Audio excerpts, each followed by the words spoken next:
Okay, entrepreneurs, show of hands, who would like to make faster progress? Anybody? Yes, yes. If you're an entrepreneur and you are not raising your hand that you want to move forward more quickly, you might want to rethink the whole entrepreneur thing. Because if your business is not growing, unless your business is already just like flying and you can barely keep up, in which case, awesome, keep rocking that out.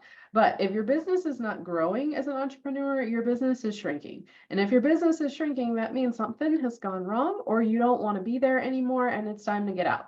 So if you want to make faster progress, I'm going to tell you one way to guaranteed do that. First, I'm going to tell you a little story. This is a story about me. This is a story about something I did that was really dumb. And then I'm going to bring it back and tell you what you can do and be less resistant than I was. So this is me when I was, let's say like 14. Okay, so I know I was a teenager. We're just going to say like 14. My family and I, we were out doing whatever it is we do. It was all of us. We were all out doing something. And at some point we stopped and got ice cream. I got chocolate. And, you know, I am a light enough color of skin that if there is chocolate ice cream on my face, you can tell. It's pretty obvious. And it was a hot day because where I grew up, it's frequently a hot day. So I had ice cream on my face. And different people in my family would tell me I had ice cream on my face. So I'm trying to enjoy my wonderful chocolatey ice cream deliciousness. And it's getting on my face. And, you know, my sister would be like, hey, you got some ice cream on your face. And then I would try to wipe it. And then my mom would be like, hey, you got some ice cream on your face. And then I was like, where? And, you know, she's like, no, not that side, the other side, right? Like doing that thing. And my dad would be like, you got some ice cream on your face. And so they're all trying to help me out and tell me that I have ice cream on my face at different points. This is going on for several minutes.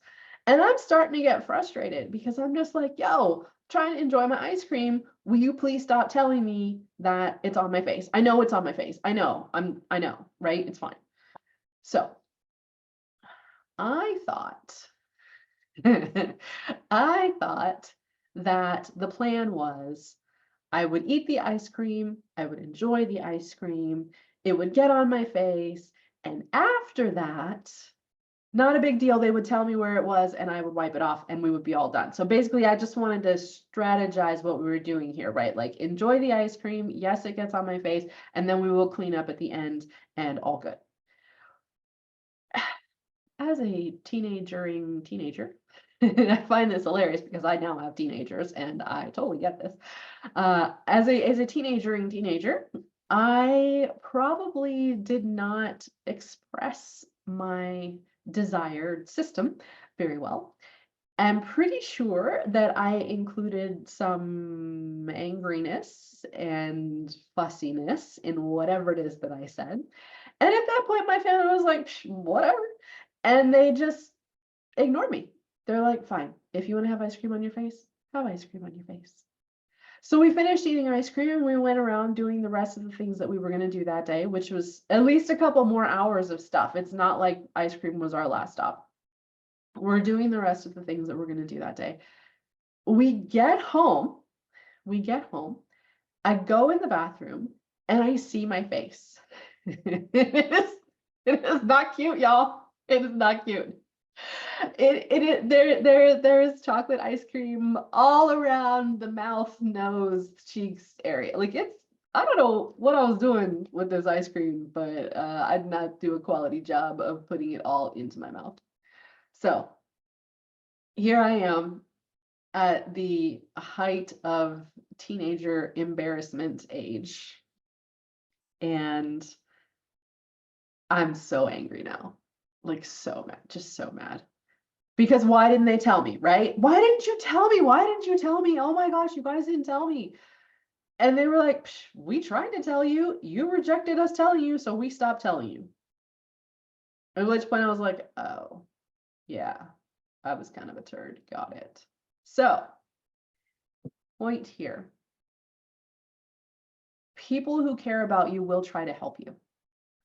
They will try to give you feedback. I have come across many entrepreneurs, including myself. Me pointing all the fingers at me here, who have been resistant to receiving the feedback. Feedback is not failure.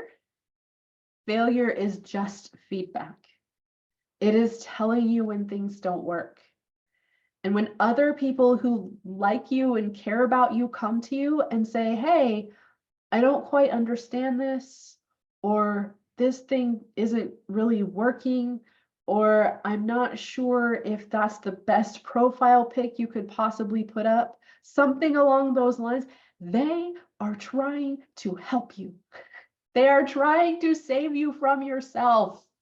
They are trying to offer something constructive, and it would be in your best interest to listen.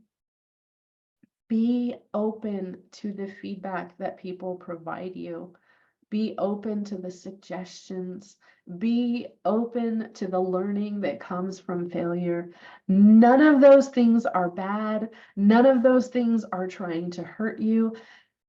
All of those things are trying to help you and move you forward faster. What so often happens to us is we have worked and strived and plotted and stayed up late and gotten up early and done all these things to put out our very best effort. And when our best effort gets criticized, we get defensive. Our ego pops up and puts up this barrier and is just like, no, you can't tell me nothing, right? And it's just a defense thing because we just want to feel good about what we did. But if we can just lower that force field, relax the ego piece, allow ourselves to go, okay, I don't love the way this message is making me feel, but there might be something helpful in the message. You don't have to love the message. You don't. You don't have to love the messenger. You don't have to love the way that the information finds you. But if you can open yourself up to realizing that, you know what, there might be something helpful here. There might be something constructive here.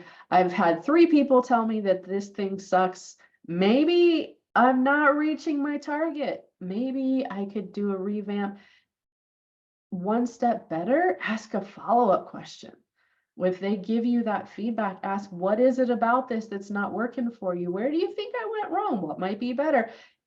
All of those types of feedback are opportunities for you to grow faster.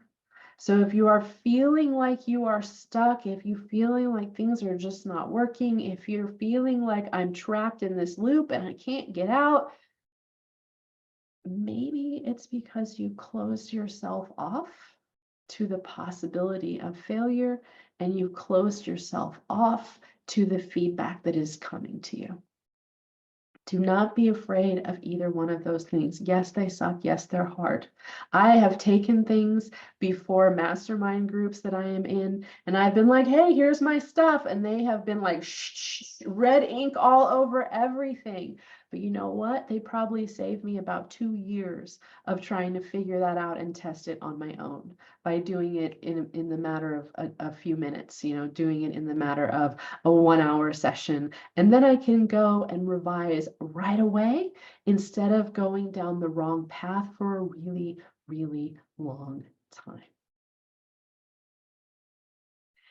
If you would like some more tips on how to improve your business, how to move forward faster, I invite you to get on the wait list for my upcoming program and to enroll in my new masterclass for free.